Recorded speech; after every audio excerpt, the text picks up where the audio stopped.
नमस्कार। राम राम मित्रों, an option पर एक बार फिर आप सबका स्वागत है। मित्रों, आज हम 7.2 का क्वेश्चन नंबर 9 को सॉल्व करने वाले हैं।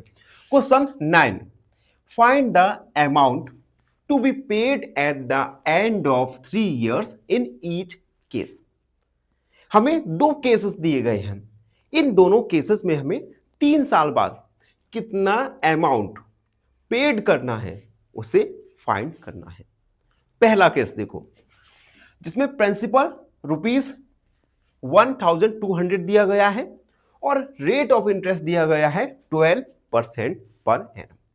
जबकि बी वाले में प्रिंसिपल 7500 रुपीस दिया गया है और रेट ऑफ इंटरेस्ट दिया गया है 5% पर एनम। तो एक एक करके इन दोनों क्वेश्चंस को सॉल्व करेंगे। फर्स्ट, जिसमें प्रिंसिपल हमें गिवन है 1200, rate of interest 12% per annum और हमें टाइम दिया गया है 3 years के लिए। तो सबसे पहले तो हम सिंपल इंटरेस्ट फाइंड करेंगे। तो सिंपल इंटरेस्ट यानी साधारण ब्याज, P multiply R multiply T upon 100।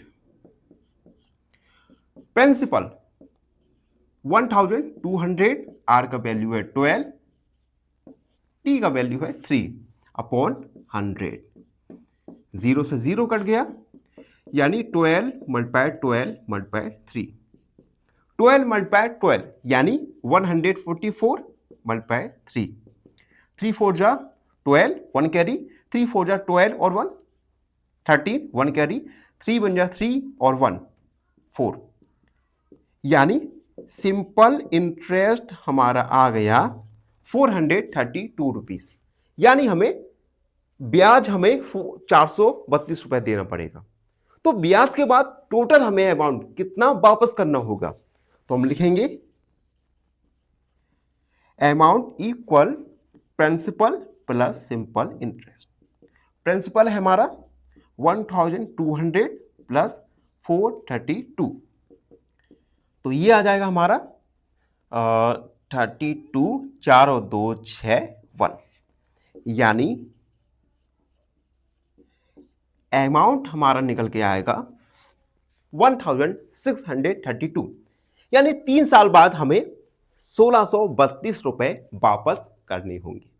तो ये है फर्स्ट नंबर का सॉल्यूशन।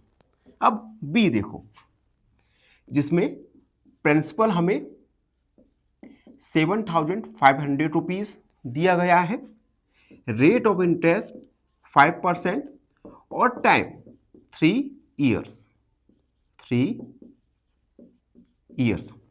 सबसे पहले हम सिंपल इंटरेस्ट निकालेंगे, P multiply R multiply T upon 100। तो 7500 मल्टीप्लाई R 5 और टाइम है 3 अपॉन 100। 2 जीरो से 2 जीरो कट गया, यानी 75 मल्टीप्लाई 5 3 जा 15, मल्टीप्लाई करेंगे 75 मल्टीप्लाई 5 25 35 36 37 5 7 5 8 4 12 7 8 9 10 और 11, यानी 1125 रुपए। सिंपल इंटरेस्ट हमारा आ जाएगा 1125 रुपीस। अब हम अमाउंट निकालेंगे, तो amount equal simple interest plus principal 1125 plus 7500 rupees. Amount